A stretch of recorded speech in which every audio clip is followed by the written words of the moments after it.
Who'd you talk to? What's going on? It is me. It's me. It's Mike Lepre, King Michael.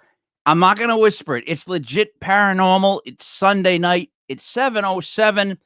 I'm starting late. I also just looked at myself between what I've got going on in the background, what I've got going on with my face, and then what I've got going on with my shirt is way too much. This represents my day, I think. There's just so much stuff going on all at once. It really, if you isolate stuff, not much of it's good. Joining me, though, is always the genius, Kev. What's up, Kev? Hey, what's going on, King? I like the new intro. I like the alternating with Burt Reynolds and pictures of us as children and all that. I thought that was done pretty well, and you are projecting nicely this evening. So at least your voice is loud enough to go with your shirt. Right? Boom, bang, whang, boom. I'll tell you what a miserable day. I mean, overall, my sports have been on. You know that. I've been on. My picks were on today, but the Giants stunk La Pew. Kev, we're going to bring in a guy who's wide awake. He's bushy-eyed. No, it's bright-eyed and bushy-tailed. Honestly. Look at him. Buddy there. Ready to go, Kev. Look. What's going on, buddy? Wow, look at this. Good evening, gentlemen. How are you guys doing this evening? We're doing great, buddy. We're doing great. I'm on edge myself. I got the Red Sox on in front of me. They're currently leading Tampa Bay, but playoff baseball kills me. But to help me alleviate my baseball woes and my football woes today, because my Dolphins, of course, are terrible, I'm drinking this beautifully crafted pumpkin ale called Jack by this lovely brewery down in Exeter, Rhode Island called Tilted Barn Brewery. It's very easy, very drinkable. It's only a 6% alcohol by volume, which is very low for me. Usually I'm in the 8s. But this is a nice brownish, pumpkin-colored, beautiful Kev? beer. And tonight's guest is going to totally distract me from all this nonsense with baseball and football. Kev. Yeah. How can there be that many breweries now? We've now hit the official I haven't even point. showcased them all. There's still many more. What are they all next to each other in huts? No, they're spread out. Rhode Island's a big little state, dude. It's like Haiti down near Buddy. It's all beer factories. I love it. We're in Exeter now, so at least we're working our way around the state. So that's nice. Buddy, you do the introductions. Okay, joining us this evening, paranormal investigator and psychic medium, Debb P Brown, and Italian. And Italian. 100%. How much? 100. So, buddy, are you Italian at all? Not at all. All right, so we've got 300% Italian in the room, and then Buddy.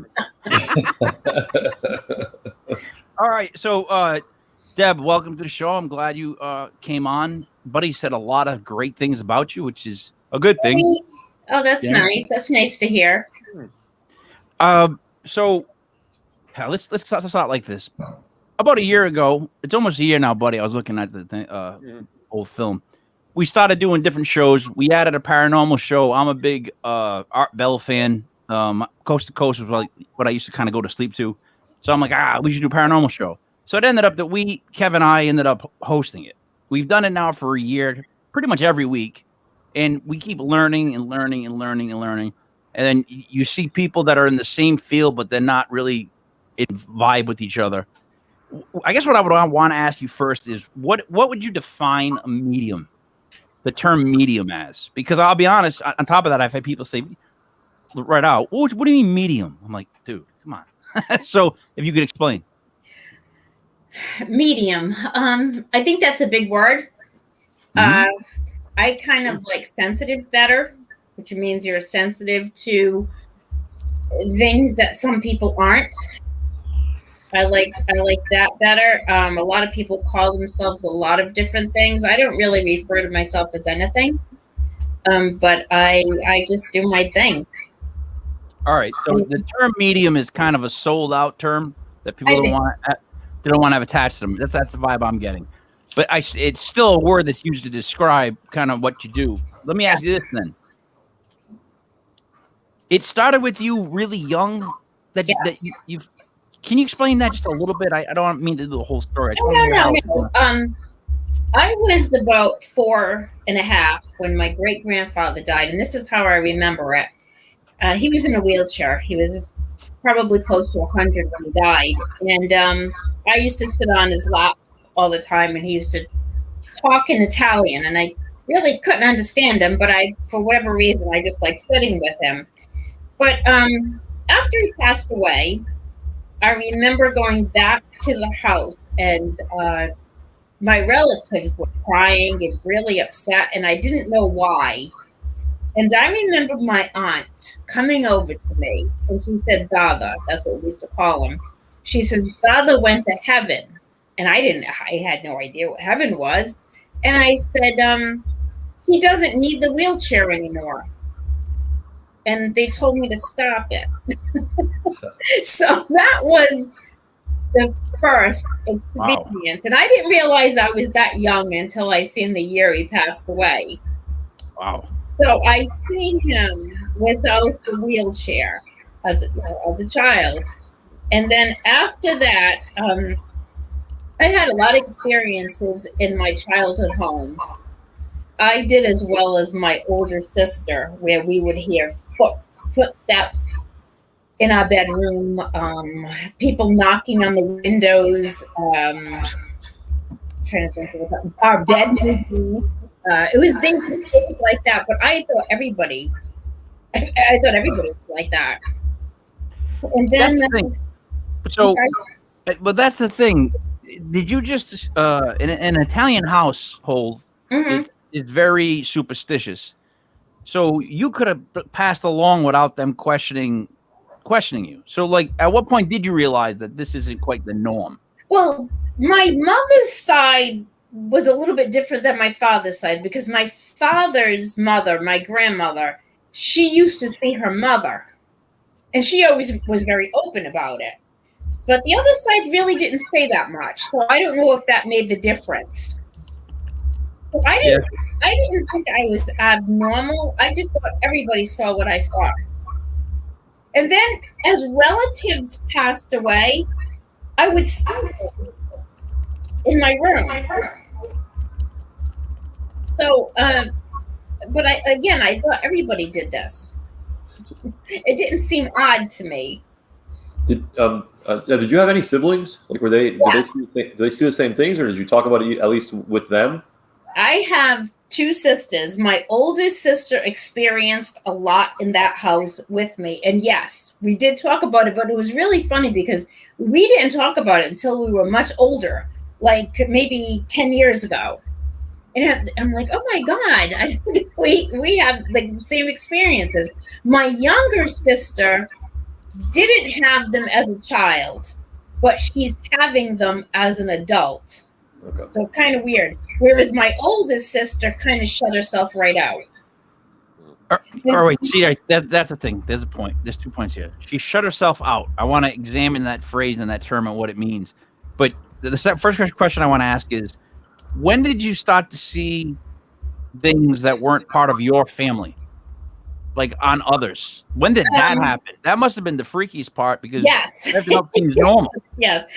Kind of when I went places, kind of when I went to maybe people's houses or different buildings or something, then I noticed I could feel things, like things that made me uncomfortable. There's a couple of buildings I remember as I was growing up I didn't want to go in, or houses, people's houses, something I just didn't want to go in. I felt like something was negative. But I still didn't know why. I didn't know what I was doing.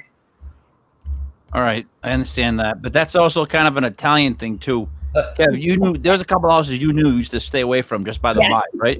Yes. Like houses would have a vibe, and you'd be like, "Nah." Your nana would be like, "No, don't go to that house." You want to go, I'll go to that house. You know? Yeah, she's no good. My grandmother would say she's no good. She's no good. All right. So the other question was where she zoned herself out, because I always wonder what is it that makes it so that you can be in touch with these things, but Kev can't hear anything. I don't know. Is he zoned out? Can he zone out? Is that what you mean by that? I don't know what it is that opens it up to some people and not to others. I have three sons. My oldest son, when he was 3 years old, he used to talk about seeing my grandmother. We lived upstairs from my grandmother's house. So he used to talk about her giving him cookies and different. He used to say a lot of things. And as he got a little bit older, he's seen things. So I really think he has that, but he doesn't embrace it. I mean, right now he's got young children, and he's busy. Yeah. And I know when I was busy with young children, it kind of went away too. Like, Deb, let me ask you one quick question. Is your husband watching the show live next to you? Well, he was. Now he's in another room watching it. All right. Because when he was in the room, you sounded like a New York Yankee about to retire. You know, I like that. Today is the greatest night of my life. You got really weird for a second. I want to make sure everybody else heard that. Everybody else heard it? Oh, I don't know. Yeah. All right, good. We're good now. I'm sorry. Continue. Maybe because he was here. I don't know. He left the room. It was too close, I think. Okay. He was doubled up. It's kind of funky, in a weird way. Okay. Kev, go ahead. So one of the things that we heard from a couple of people is that it seems to run in families. Like certain gifts seem to run in families, and that seems to be the case. You mentioned your older sister, and now possibly your youngest sister and your son. Have you kind of explored that, or do you have any theories on why that is? Is it just like any other genetic trait, or? My mother had what do you call them? Like out-of-body experiences. What do you call it? I can't think of the word for it. Yeah, that's when you experience. dream. It's Like lucid dreams when she can travel. I can't think of the word. It's not astral projection. Is it? Yes. Astral projection. My mother has been able to do that since a child. Oh. Since a child, she's been able to do that. I've done that very few times, and maybe 3 or 4 times in my whole life, but my mother can do it. So I don't know if that's anything. I'm not sure. You know what? Here's a question, actually. Where in the Italian family does it go from wearing the maloc and the Italian horn as necklaces, believing in St. Anthony when you lose your keys? Yeah. When does it go from that kind of stuff into you're in the deep end? Like I would consider that the shallow end of the pool of known stuff, and you're in the deep end. So in your house, I'm trying to figure out how they blended it in. Like it seems so casual that you would talk about it with your mom. It was just such a natural thing. That's I can see that happening in an Italian household, but I just find it how does it get to that next step where everybody's okay with it? I don't know. I mean, as I get older, I wanted to understand it more because I knew something was going on. So I went to Omega Institute in Rhinebeck, New York. And I took a number of classes just to kind of fine tune myself, just to see what it is I'm doing, to meet other people like me. So I did that. And actually, I went with my mother. I took my mother with me. So my family's kind of used to me. Like my kids, people would say to my kids, it must be really cool to have a mother that's into all of this. And they would be like, it's my mom. It was no big deal. So that all right. So that's what blended it in for you within house. So there's a thing too that within the Italian household, it's almost like its own world. It's like a community. Like I don't know if you had cousins that lived near you growing up, but that's the kind of thing that a lot of us have had. But you step out of that group and you finally walk out into that. What was the scariest first one that you had that made you say, this isn't comfortable like it is at home? Like all the things that have happened to me at home have that home vibe. I'm okay. You know what I mean? What was the first one that really scared you? That's a hard question to answer. Some of them, the one I think that really got me the most was I'm not good at years. It had to be around 1999 or so. I lived in a Cape in Cranston, and my grandmother, my mother's mother, had just passed away. It was a couple of days later, and I swear she walked up the stairs and I could hear the stairs creaking, and I thought it was one of my sons. So I sat up in bed. It was 11 o'clock at night, She came right in the room. I'll never forget it. It was, and I think that time I was scared because it was just, I don't know why, what made it so different. And I remember saying to her, "Grandma, you're dead." And she says, "Yeah, I know." And and she, what exactly did they look like? And what I mean by this is, are they full? Yeah, she was full body. She legit, was full like body. not ghost, not like ghost, like somewhat seen through, but like legitimate person. She was like a legitimate person. She was, and my ex-husband at the time was next to me, and he wasn't really a believer. And I remember saying to him, look, my grandmother, she's right at the end of the bed. And he would not wake up. And I'm thinking he wasn't supposed to wake up. I could not wake him up for anything. And I'm having a conversation with her. And then she said to me, I have to go see the others. And that's how she talked, like the rest of the family, she would say the others. So she walked down the stairs and I followed her, and I could see her. She had kind of like blue hair, and I could see her head going down the stairs, and I followed her, and I was very shaken in the living room downstairs. And my husband came down. He said, "What's the matter? What's the matter?" And I could not believe he couldn't wake up. She was right there. She was right there, and we probably talked a good 5 minutes or so. And it was a conversation, a normal conversation. Yes, it was just like, and she was like straightening out things on my dresser, and I'm watching her, and it's like that was probably the most wild experience I ever had. The other ones would just come in and just say they're okay, tell everybody I'm okay. I could not deal with that. I don't know how you are able to do that. How you're able to stay as calm as you just said you were. I mean, honest to God, if I had someone like that walk into my bedroom, I'm like, get out. I don't care if it's my dad. I'm like, look, Dad, I can't deal with this. Get out now. Get out until you get out. Like, I could not deal with it. Like you dealt with it. Like talk to her, try to wake up my wife. Hey, wake up! My dad's here. Like I would freak because that's not right. It's not supposed to be. My ex-husband, it would really, really freak him out. I would freak him out. That's why we're not married anymore. But Bob goes along with everything. If it happened with me and Bob, he'd be like, okay. You come home, Kevin, this is your life of all people that are dead. You got to line up on the couch. This is your life. Yeah, it is. High school swim coach. What the It's not for everybody, and not everybody can understand it. It took me a long time to understand it. I'm okay with that. And anybody that knows me knows I'm as calm as a cucumber. I mean, this kind of makes me nervous, like doing this, but I'm a very calm person. All right, but then meditate. You need to understand this. Then you're Italian, so we're skeptical. We're very skeptical people. Yes. So that's why, I'll speak on behalf of me and Kev only, buddy. I'll leave you out. You have your own opinions.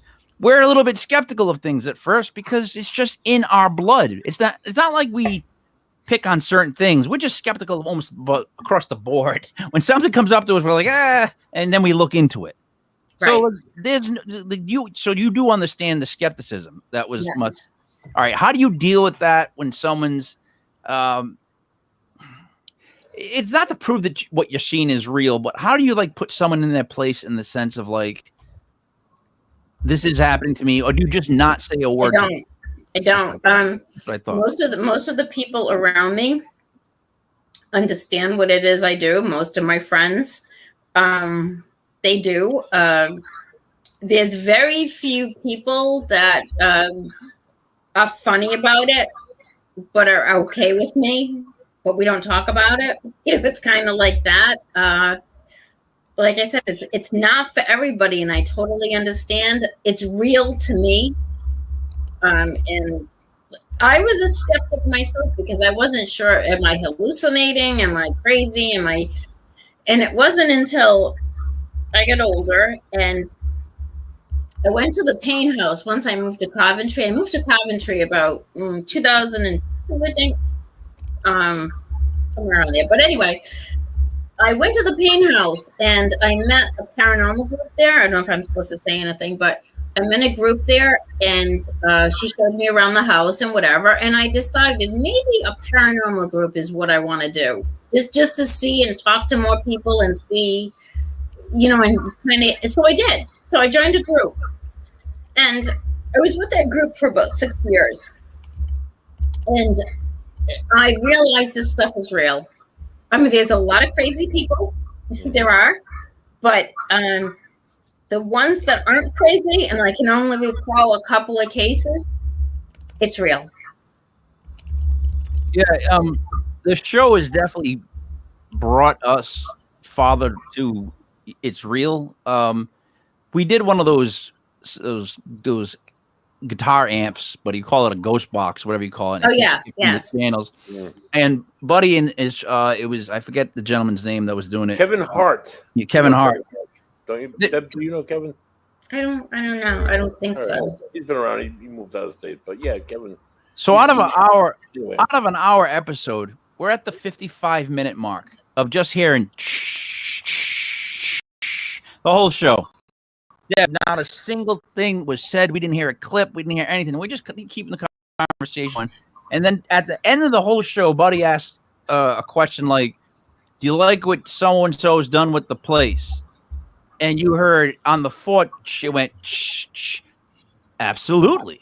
And I'm like, you know what I mean? Like, we almost had a whole show of no noise, nothing to prove the point out. We didn't hear a thing. And then right at 5 of, when we got to get wrapping up time, you hear absolutely. And it sounds like a guy in the 50s. Like, you know how that sounded? Absolutely. Yeah. It was the weirdest thing. We have it, Buddy. That's the day that I was go back in like March, I want to say. That was at the Varnum Memorial Armory. Mm-hmm. Now, and I addressed a very specific person that I know that had worked there for over almost 35 years. His spirit that is believed to be there, that people have seen a man there, and that very much resembles this person.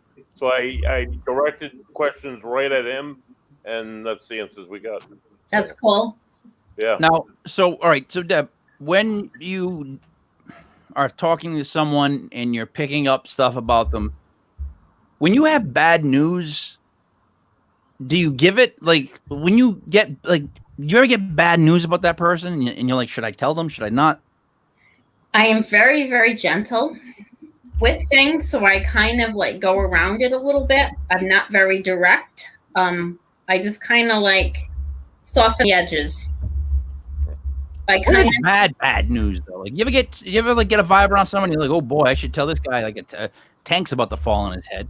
You know, like, oh my god, it's gonna be rough. Well, when I do cards, the cards show your path. It shows your destiny. So you could change what is in front of you. Okay. You can change it because you know it's coming.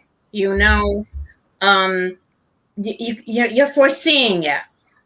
You know, you're foreseeing it. So you can change. Like a friend of mine, she always gets like the towers. I don't know if you're familiar with the tarot, but she always gets the towers, which usually means some kind of like tragedy or bad news or something that's not going to go right. So when she comes to that, like whether it's a work situation, a home, or whatever it is, she knows it's coming. So she can kind of diffuse it a little bit. She's got like heads up. Yeah. It's better to take a punch in the head if you're blocking. Yes. That's the only way I can explain that. It's kind of like heads up to what's to come. But still, that must feel. Does it make you feel bad to give that information to someone? Yes. So that's got to be a toll right there on your person, right? Yes. It's hard. It's not. I mean, what I do is kind of like a curse and a blessing. That's the only way I can explain it. It's it is what it is. Like, that's one of my favorite sentences right there. I use that all the time. It is what it is. Lean into it. Like, these are some of my favorite phrases. Kev. Now, I wanted to ask Deb, a question about something you said a little bit earlier when you were talking about the Omega Institute, because I know people that have done classes there. I know people that have taught classes there. From what the things I've heard, it was more kind of like around meditation and energy and all those kinds of things. Did you go for that kind of thing, or was there specific things you learned there or classes you took there based around sort of communicating with the other side, like things like that? Yes, I have a certificate on my wall there where I took a couple of classes with James Van Prawn for spirit communication.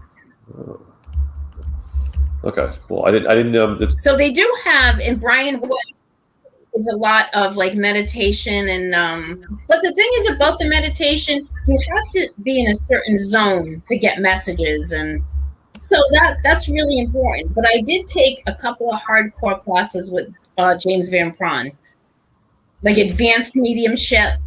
Yeah. How do you teach that though? How do you teach it? Yeah. I don't know. I don't know how he teaches. We did a lot in workshop, like, grouped with people. He would group us with different people, and he would group us up to do readings on each other and mediumship readings, and you just kind of get what you get. It's I really believe it's like about inner peace and relaxation and meditation. You have to be in a certain zone to get messages and to give messages. Like people say to me, like people will come up to me and say, "Is there anybody around me?" Like I'll be in the market or something. It's like, I don't know. I'm shopping. I don't know. That's like the tall guy that constantly gets asked, "Do you play basketball?" Like, you know what I mean? That's what that one is. Because I would picture people. Who do you see around me? What's my future? Yes. What's my future? So I get that a lot. And it's like, I don't know, like I'm shopping or with my grandchildren or something. You're about to get hit with a peach. That's your future. Yeah, and that's because when people hear this kind of thing, they think like it's the sixth sense, where you're walking around, you're constantly, you're dodging, you're wearing sunglasses so they can't see, you can't recognize you, like that kind of stuff. You have to shut it down. You have to shut it down. All right, but that's a good question. If you were walking through the mall, is there ever the off chance you see something walking also through the mall that shouldn't be there? Just like if you're calm, say walking. Really? But yes. Yeah. Oh, yes. Oh, that one bothers me. Yes. Yes. It's only happened very, very few times because I'm not in that zone when I'm like in the mall or whatever. Was it Rhode Island? Because it's so dead. Yeah. I'm an idiot. I'm really an idiot. But it's funny. Like you could picture a lot of souls walking around Rhode Island Mall. Because that thing is they even got rid of Sears. I'm sorry. Go ahead. Which or mall even was it? the Providence Place Mall. All right, there it is. That's in area. People, jumping. Really? What? You didn't know that? People jump to their deaths all the time in the Providence Place Mall. I know. I've heard that it's happened, but what are they? That's one of those cover-up type things? Probably. I would cover it up. My husband was a Providence policeman for 26 years. So he had details and whatever in the mall. So he actually had like film of some of this. I believe that, but one, because I know the state, and two, because I watched like a little documentary on those people that lived in the mall in that gap in the wall. I read that. They lived there for 4 years. For 4 years. The mall was the old Providence police station. Yep. And it was built on, what was it, Indian Cemetery or something? Yeah, there was an old prison there before, and they found all right, old prison bones underneath them. Yes. So my husband will tell you they're called there for some reason, and they would jump off the parking garage. They leap to their deaths from inside the mall. Wow. But a lot of it was hidden. Yes. See, that's weird because now he could tell you. I believe. See, Kev, I believe that because I've heard of it. One and two. Whenever I'm at the mall, if I look down 3 flights, I always think, I think I could make it to that beam right there. And then I would make it. So those thoughts start to hit my head, and I'm thinking, if I was intoxicated or if I was in a really bad state of mind, I might, try to be diehard. But you never heard of that? All that stuff? I never ever heard of that. Heard about the mall? Yes, quite a No. few people. Yeah. So All right. you've been walking through the mall and you've seen something like, I want to say someone because it's not a person anymore. You've seen an apparition like jump. Oh no, I really don't go to the Providence Place Mall. I don't. These are just stories about the Providence. Okay. I've Where never did you felt see- comfortable in that mall. I've Warwick only Mall? been there a couple of times. Colonel Square, Warwick. Providence Place. No, I'm saying, where did you see what mall? Oh, did you go to? like in the Rhode Island Mall or the Warwick Mall, whatever. I have seen a couple of times, like different things, but far and few. So it was Rhode Island Mall, though. I was right. Yes, yes. I always get a weird vibe from Rhode Island Mall. Yeah. I swear to you on that. Like that. But how about, remember the Lincoln Mall? Oh yeah, I used to work there. Yes. Back when it had the. But do you remember when it had the music place on the corner that would have the pianos they would sell? Yes. And then there was the movie theater, then the Dream Machine, and then you'd go down that way, and there was a water fountain, like old school back when it was like popular to go to Lincoln Mall, Where like you back could when smoke KB cigarettes Toys. inside the KB Lincoln Toys. Mall. Oh God, I loved it. But did you ever anything in that mall? Because that mall had a life all to its own. It had such a weird vibe to it, Lincoln Mall. That mall, I worked in there for a while, a couple of years anyway. I don't really remember much about that mall. It was a long time ago, and I really. Chess King. Hold on. Oak Tree. No, I'm trying to guess where she worked. Walden Books. Stop. Trying to guess where she worked. Debb's, was it called? There was a Debb's there. Yeah. Yeah, I'm trying to remember the stores to nail it down. I worked at what was it? Whitehall Jewelers in there. Oh yeah. Whitehall Jewelers. They were right on the corner. Was Whitehall, right? It was Whitehall. You weren't near the roast beef place that I never went in, were you? I Remember that remember place? the place. It was across the way. Oh, yeah, I never went in there. That's another place. Or was it Zales? I can't think. I think it was Roaster Zales. House. The Roaster House. My nana told me to never go in there. You don't ever go in there. You don't ever eat that food. That's what she told me. The And I was like, all roast right, beef, I remember it was across the way. I ain't going in. Kev, I keep cutting you off. Go ahead. No. So this is what we've turned the show into Ghosts of Retail. Is that what we're gonna do? But I'd like to kind of hear a little bit about some of your experiences, either working with the paranormal group or even you and Buddy, like things that you two have maybe worked on together. Buddy, I know you said you've done some things together. I've been on investigations where Debb was there, and I've invited Debb to do like walkthroughs at different cases that I've had with her. One of them that sticks out for me. We went to a house. We went to the wrong address. Oh, I remember that. We went to the house next door to the place, and she's like, when we went to the door and we left the door, and I was like, oh shit, it's the house next door. She kept saying like how she was seeing like energy going back and forth, back and forth, back and forth, back and forth. Like, I don't know, it just doesn't make any sense to me. Whatever. So we go inside and we talk to the guy, and she does a walk through the whole place, and she hits upon a few different different things of the house that we picked up on, different like possible potential spirits. And the guy who owned the house had lived in the area prior, and he knew the neighborhood, and then he knew a lot of the neighbors. So he in talking to a lot of the neighbors, the people that lived there, they had like 3 kids, and the mother was like a ridiculous alcoholic and beat the kids and was like abusive to the husband, and the kids and the husband worked a lot for American Wire or something like that in Pawtucket. And the kids would run next door all the time to escape the abuse because their uncle and aunt lived next door. They used to hide in the bushes. And after hearing that, you can put 2 and 2 together, like, oh shit, that's why she was seeing the energy going back and forth, because 50 years ago, these kids were running to their aunt and uncle's house to avoid the abusive alcoholic mother. So it's just like little things like that you just like pick up on, and nothing like catastrophic, but well, the mill we did a mill in West Warwick. That was really cool. Yeah.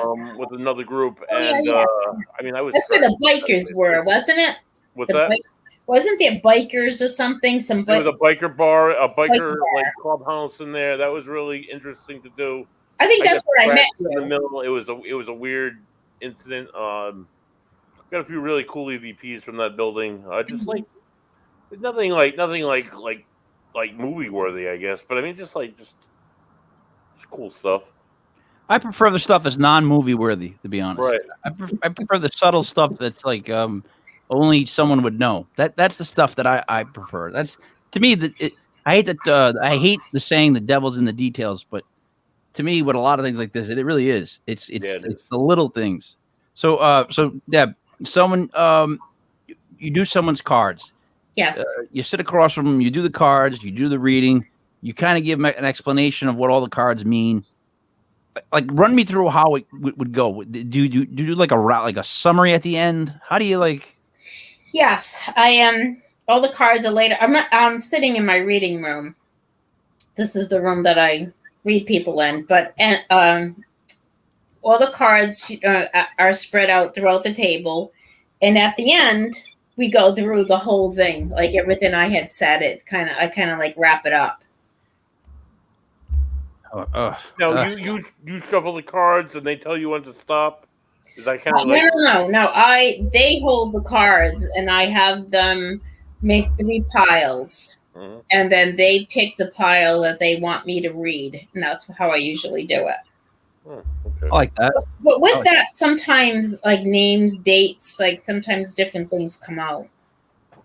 What ever get a lot of really specific? Yes. Make sure I say the word correctly. Specific. Yes. Sometimes names and dates are pretty cool because you can't really deny them. So that it does happen. So you get those freak out moments where the person hears something and they kind of freak out because they can't believe that. Sometimes, yeah. If they're coming, sometimes I guess. But this. How they show up is how they're going to have a reading. Like, in other words, if they come in like a negative jerk, they're probably not going to have a very good reading or reading at all. But if they come in happy and open, then they're more likely to hear the truth and get. They usually come to me happy and open. They usually do. I see why they would come mad, but I get. No, the clientele I have and the clientele I get through word of mouth. I've been reading cards, I believe, about 18 years.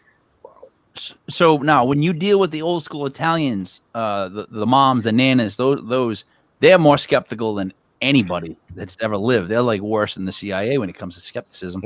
You feel pressure from them? I think if they're coming to me, they're open. There you go. Right. But I do get them where they'll say, "I can't let my husband know I'm here."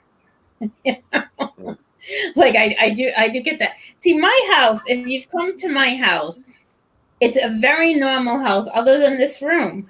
So I don't like advertise it like, my house isn't like spooky. The room I'm sitting in, there's haunted items in here. There's a lot of different funky stuff in here. But it's the only room in the house that's like this. The rest of the house is normal like everybody else's. It's a beautiful room, to be honest. See, those are all my ancestors on my wall. What's funny is I believe they helped me. See them all? Wow. I believe they helped me. It's amazing they get that many photos of them back in the day, right? They didn't post that many photos. Yes, since I was 18, I started collecting their photos. But I really believe with all my heart they helped me. I have Lonnie Anderson.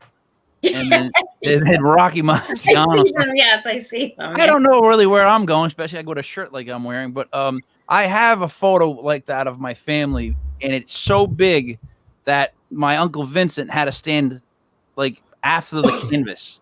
So like the backdrop was here, and all sisters were in the back, the brothers were in the front, and then he had to stand here where the canvas actually ended. It's the weirdest photo I've ever seen because they all look there in some really nice background, and he's kind of just photoshopped in, if you could do that back in the day. But it's such a great, legit. They're all real. It's such a great picture. It's the way they dressed. Like there was so much to how they dressed as opposed to the way we dress nowadays. Like they would really consider us slobs. Deb, let me ask you something. When you're investigating, when you're on a case, when you're a paranormal investigator, not so much a medium, do you use, or how do you use your medium intuition as an investigator? Do you, like, if you're picking up on a male, are you trying to get that male to talk back to you, to say something? Are you using that in your investigative, in how you do things? Well, buddy, because I've been out with you a couple of times. I usually have somebody like following me around with a camera, like a recorder, and I just say what I feel and what's here and what's there, and that's it. I mean, I don't usually use the tools I have in my paranormal box. I mean, I have a REM pod and K2, and I have all kinds of fun things. So, or here's a question: when you go someplace, do you want to know as much information as you can, or do you want to know just a little bit and be left alone to kind of let whatever it is happen? I want to know nothing. I want to know nothing, and I'll tell people. And Buddy knows this. Give me the address a half hour before I have to be there or something. Everybody that knows me knows that I don't want to know names, nothing. Just an address, and I'll be there at whatever time you tell me. I give her like literally under 2 hours before I'm supposed to meet her the address where we're gonna meet. Gives her no time to like Google. You don't really have that kind of time to make it as blank as possible. So I'm gonna go for the trifecta on this because Italian, right? We just said that it doesn't. Did you ever play music? When? In your life? Were you ever music? In your lifetime, have you ever been involved in music? No. Why? Because everybody's got this three-prong what I've dealt with. Everyone's Italian. If they're Italian, then if they're really open to stuff like that, music seems to weave its way in somehow. But I mean, I listen to meditation music. When I drive, I never have my radio on. Never. Wow. Never. The guy up here, he listens to podcasts at 1.5 or 2 times the speed. I'm in the car with them after getting a couple of beers. I'm feeling a little tipsy, and I'm literally listening to. How are you even listening to that? But yet he's driving, listening, talking about it. Just straight in. I like everything really quiet. Like no sounds. All right, so I drive everywhere quiet. All right, so quiet time means a lot to you. That's kind of where you're most comfortable, which is incredible. That's an incredible thing. I wish that could be the case for me. Like that sounds so happy that when I'm quiet, I'm happy, as opposed to when I'm quiet, I'm thinking of a million things. Like I'm like on this like roller coaster, but that's my own problems. So now when you go and you go to different places, do you touch stuff? Do you just sometimes? What? All right. You just play it by ear, period? Like what you might touch something, you might whatever. But you have certain things you do all the time.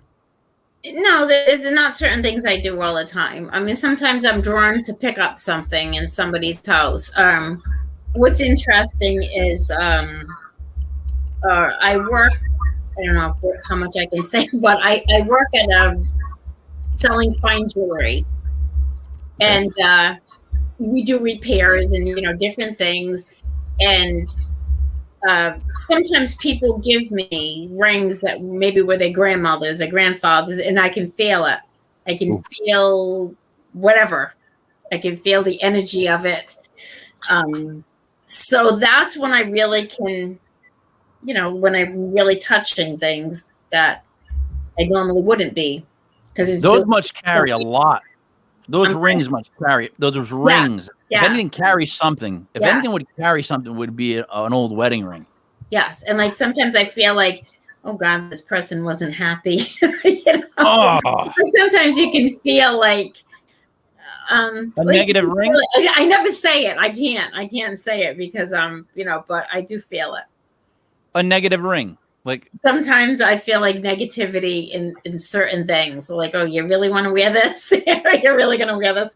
But I do. You ever get back men's wedding rings? Oh, yeah. How many of those are negative? That is probably wow. Like a lot of people are getting divorced. You know what I mean? They're selling their gold or diamonds or whatever. And you can feel the negativity. Can you feel, like on the guys, though, can you feel the stupidity? Sometimes. Sometimes. What are you doing? Yeah, sometimes you do. Wow. Imagine that. We've all been there. You can sense stupidity. That, to me, is a great...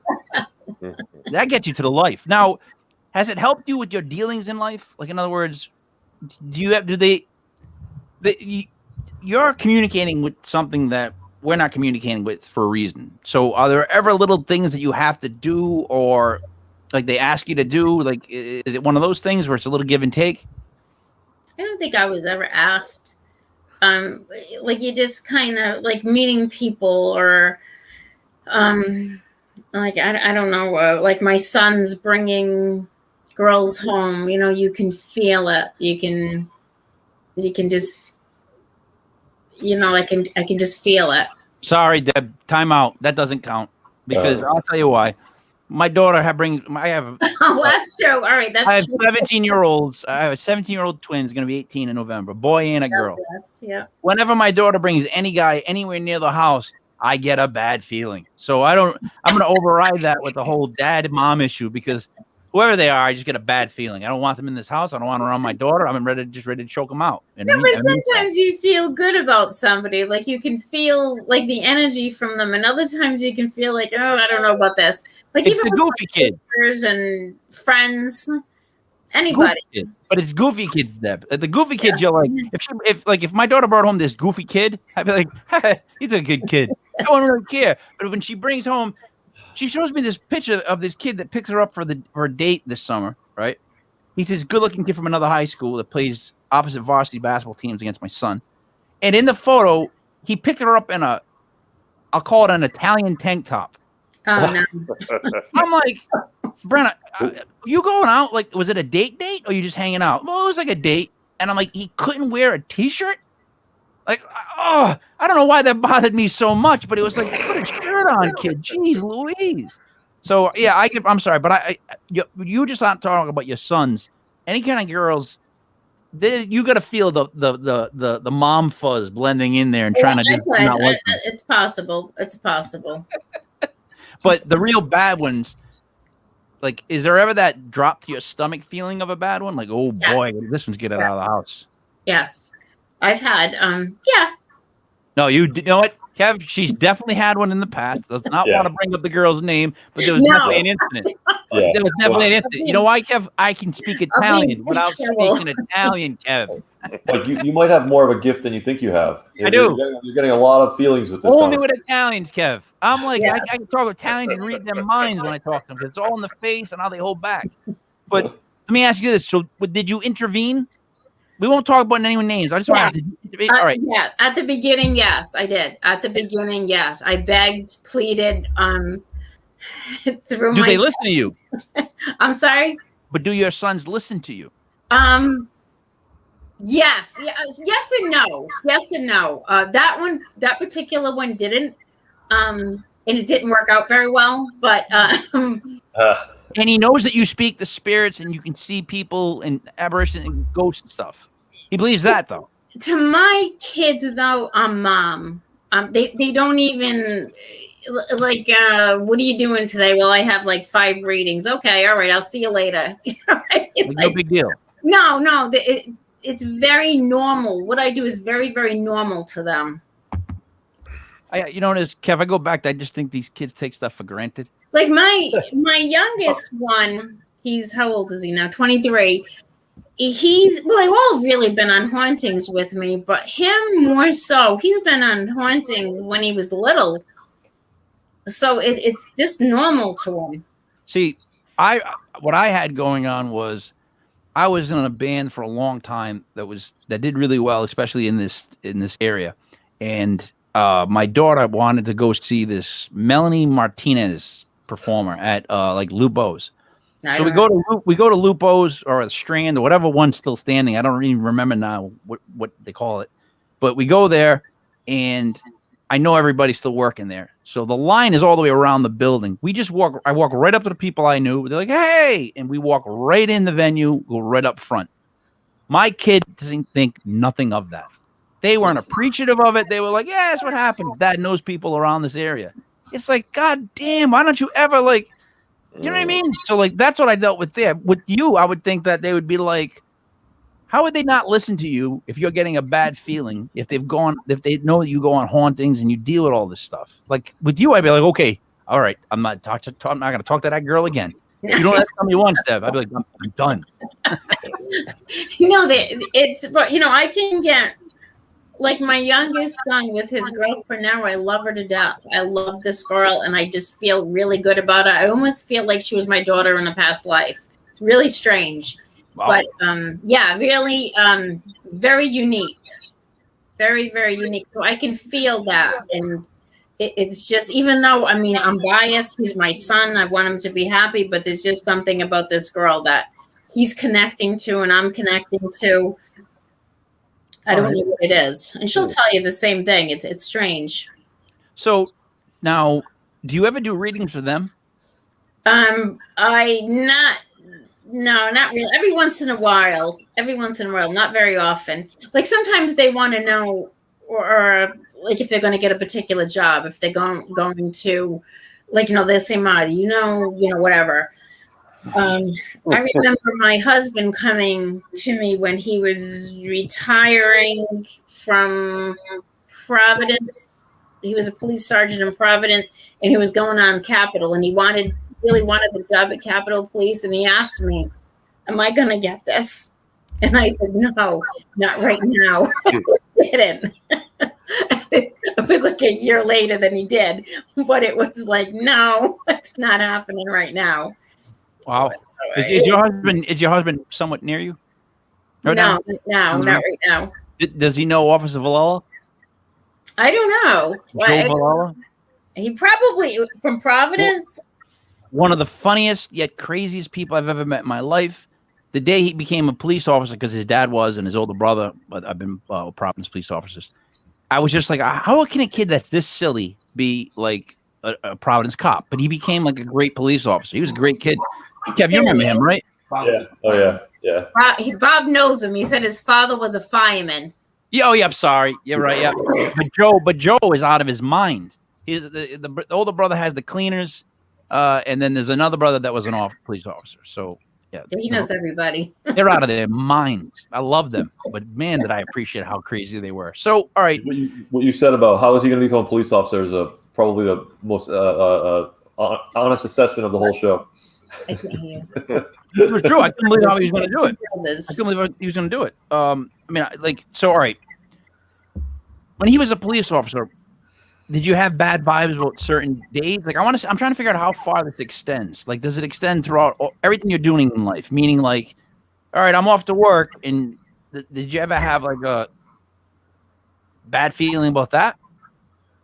No. Okay. Can't say I did. And he did some funky stuff, but no. So it's mostly like, I don't know why. I don't know, because I am emotionally attached, and I think that's it's a big thing, because that kind of blocks a lot of things. That would be it. See, that makes sense. That's what I was trying to figure out, and that's probably the answer. Emotion is big. Emotion is really, really big. So that's what would kind of help, but not help you give readings or anything like that. It's almost like a blocker in a weird sort of way, because it's confused. It's just like sometimes when somebody was sitting in front of me and they're blocking me, like maybe, for whatever reason, I can't get through. It's the same thing. I can't get through the emotion. All right. So can someone come and block themselves out? Like, in other words, can someone block themselves out completely from the whole paranormal? They can. Yes. Now, what is, because that's what I have planned to do, and that's what I started off doing, and I've been sticking to it, Deb. I got to be honest. I don't want to hear nothing, see anything. I get too many problems already. I'm cool with it. Just not for me, right? And it's worked out pretty well. I haven't heard stuff. No knockings. No people. No whatever. Is it you have to like legitimately say to yourself, I'm going to block this out to have it be blocked out, or is it just character? There's some people who have never had a paranormal experience in their life, and I can't understand that. I really can't, and I don't know what makes the difference for some of us to have them and others not to have them. I don't know. I work with someone, in fact, like one of the owners. He says to me all the time, "Ghosts aren't real." It's like, okay, okay. So when you say something like that, like if there's a noise or something, is it that I don't hear it or that I explain it away? You could explain it. I mean, I think 90% of noises and sounds, and it can be explained. It's the ones that can't. It's the ones that can't. Yeah, that's what I mean. Do I just sort of make up some rationalization that works for me? Like It if I had could. that experience with your, this is a more dramatic one, but let's say something like what happened with your grandmother. Do I just say, oh, it's something I ate, or I must have just been imagining the whole thing, and then just roll over and go back to sleep and act like it never happened? That was really something I don't think you could just dismiss. That was really solid, very unusual. I don't think that could be dismissed at all. But I wonder how many people there are that ignore it or block it or lie to other people or hide it. There has to be people that do the opposite with the gift, right? Yeah, I think people that block it, I think the spirit can't get through. Maybe that could be it too. Some people are just hardcore, like bricks, like a brick wall. And I think you can't. Sometimes, sometimes you can't get through to people, and you just give up. And I think spirit does the same thing. Like this person's not going to get me. Like me talking to like a non-believer, I'm going to be like, you know what? I'll talk to somebody else. Now, when you say that reminds me of a couple of comments that other people that have been on the show have said. And they're kind of like, there's a lot more spirits looking to talk than there are people that are able and willing to receive. Yes, I believe that. Yeah. And I think sometimes like when I go someplace, they know I can hear them. So I have a different, they know I'm open to hearing them. Whereas somebody else who doesn't believe in anything is walking beside me, they're not even going to be bothered. They're not even going to bother trying to talk or give a sign. See, my actual problem is that I have all these feelings all the time that like I'm going to go or I'm supposed to go and hear more, see more, and I feel like I'm always pulling it in. I got to be dead honest. Since I started this show, I've noticed that about myself. Like, because I'm lucky at like raffles. It's a weird thing. I am. That's good. I'm not lying. If you put me in a raffle, even if it's a cheap like water gun, there's a good chance I'm going to walk away with that thing. And it's just it's believing, and then it happens, like making something just out of thin air, and then you follow through on it, you believe in it, and it becomes something. Like that's like almost seeing I feel like when you see 2 steps ahead, that's almost seeing in the future in a weird sort of way. Yeah. Right? I remember I went to an antique shop and I brought home this love seat. It was something from like the 1800s. It was really a mess. It's kind of a long story. I'll make it short, but it was really a mess. So we took it apart. My husband helped me, and the springs were all shot. So he looked on YouTube and he fixed the springs, and I reupholstered the thing. So it really looked nice. So I put it in my reading room, and strange things were happening with this couch in my house. Like we were in bed one day and the lights in my room were going on and off and on and off. And it's never, things like that never happened. You would hear like, it almost sounded like somebody was moving furniture in my reading room. And our bedroom is right below my reading room. So it would be like somebody's moving furniture. I can't think of it. It was like a bunch of things that were happening. And he wanted me to get rid of the sofa, to get it out of the house. Wait, Kev, I'm moving currently. So if any of those ghosts want to come help me move my furniture, I'd appreciate it. Secondly, I'm going to make this point. Handymen hate YouTube. They hate it. Their jobs are gone, Kev. You don't need handymen anymore. You just watch YouTube. You fix it yourself. That's what everybody does now. I can picture like a handyman like store, and they're just sitting there bored out of their minds, YouTube playing. No one in there. That's probably how they started making the videos, because it's all handymen that make the videos, which is what I don't understand. But sorry, Deb, but before we move on from that, when you said your husband wanted it out of the house, did he feel something with the love seat, or was it just because he was smart enough to put together that from when it got there, these strange things started happening? Or things happening in the house. Yeah, I remember like pictures in my hall falling off the walls. They've been on the walls forever. It was just like a series. I have it written down somewhere. It was like just a series of things that happened, and he wanted me. But after maybe a couple of weeks or so, it calmed down. It really calmed down. So a couple of years later, I wanted to kind of get rid of it just because I needed more room for my reading room. I just needed some more room, and I wanted to change things around. So I sold it. But I told the owner is into paranormal, whatever, and I told him, I said, you know, I don't know what it's going to do in your house, just so you know. Well, we had someone on the show that would probably have loved the couch, because this guy was taking anything that's haunted, he wants in his house. So we could have gotten rid of it for you. Did you say that after he paid? Did he pay first, and then you told him it was haunted? Like, how did you work that deal? He knew what he was getting. He wasn't afraid. He said he had other pieces in his house, and I said, okay, then this is fine. It matched his decor, so he took it. Along with the rocking chair that it also reupholstered, that came from an old mill that was haunted, that used to rock by itself. I didn't know there was like a haunted furniture store, Kev. Did you know there was a haunted furniture store? I like antiques. So Deb, have you heard? Has the person that bought them experienced anything with them? I haven't heard anything, to be honest with you. I haven't heard anything as of yet. I haven't talked to him though either, so I don't know.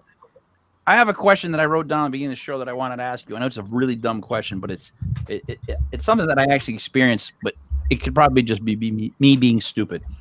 Mm-hmm. I feel like I have a slap ghost, in the sense that whenever I'm holding something, I get it knocked out of my hand. Like, I drop stuff, and I'm not joking. My wife can attest to this. Like, I'll be holding my phone, and it'll move out of my hand with a good enough speed where it hits the ground all the time. I'm always like reaching for something, grabbing something, and it drops. Is there any potential that in this house I got somebody just slapping stuff out of my hands? I swear to you, I feel like that's what's going on, or I'm crazy.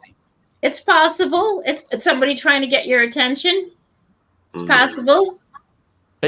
It happened one night, like literally, where I was like, watch. I would hold out my phone, and then boom, it was going down on my hand. I'm like, and she's like, I'm not dropping it. Like, it was getting knocked out of my hand.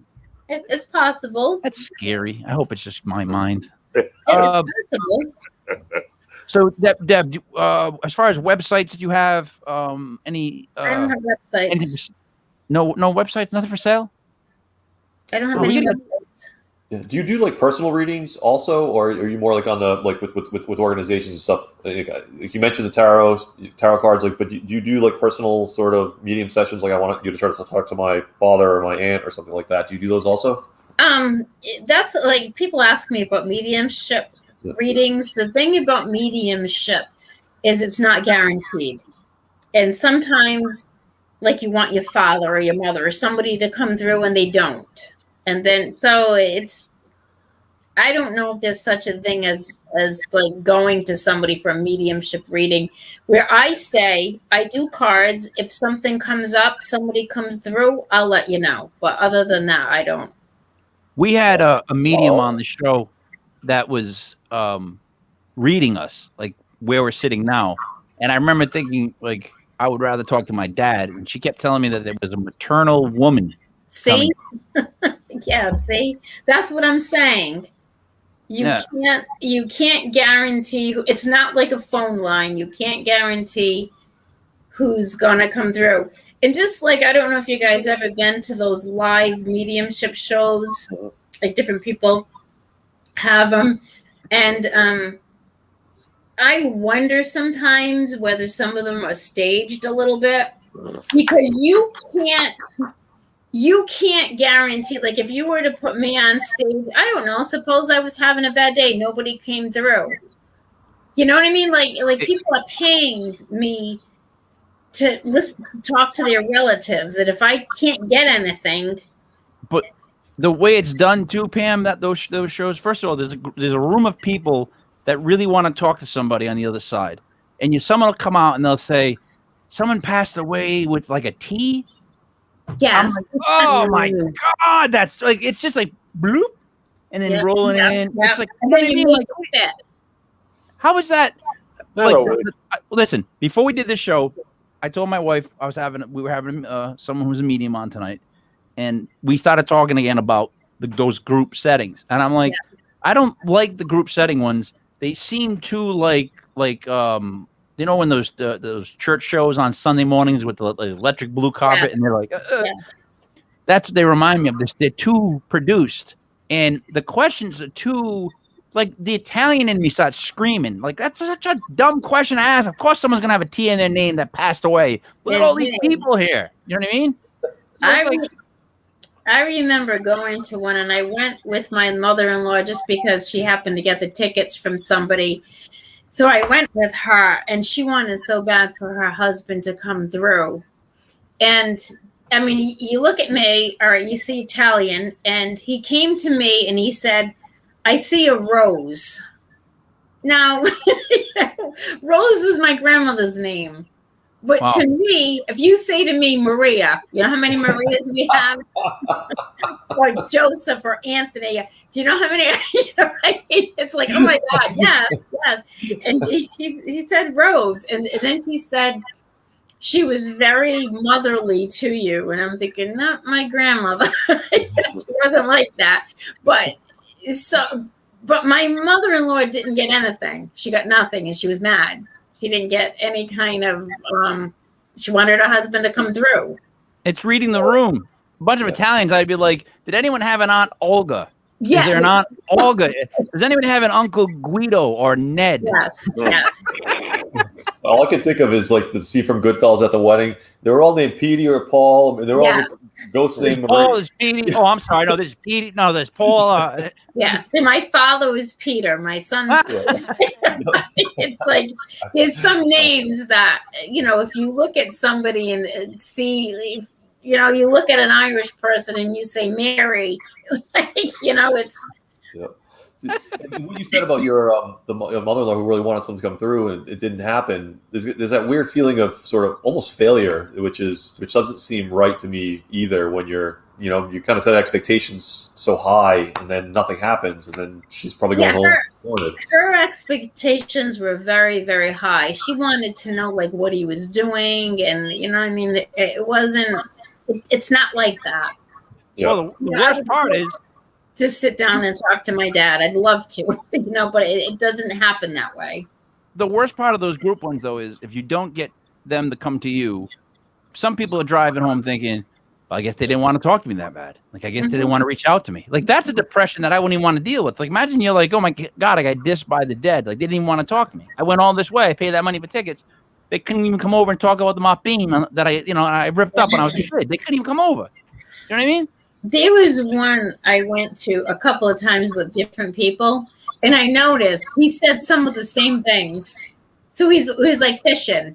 Like I see a motorcycle accident, you know, like he would say things like that, or a car accident, and you're sitting there. Now we all know somebody at a motorcycle accident, a car accident. We all do, and so you kind of make it fit. Yeah. Yep. You know, you make it fit. I want to go and be the guy that pretends he's completely correct.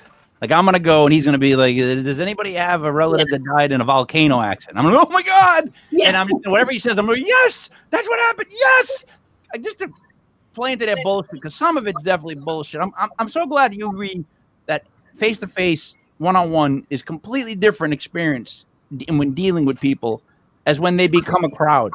Yes. In my opinion, you become a crowd when you're a crowd. Once you join that crowd, you're in that whole, right?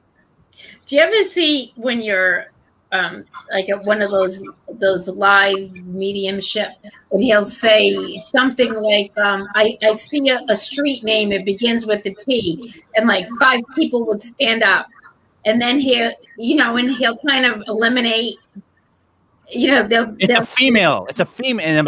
Yeah. No, I have a male, and that person would sit down, and okay, female, and you kind of make it fit. That's Because they exactly. want a message. Yeah, they want a message so bad that they want to make it fit. I can't wait to play this part back for my wife. I'm going to play her this exact part. I'm going to say, look, she just said what I told you.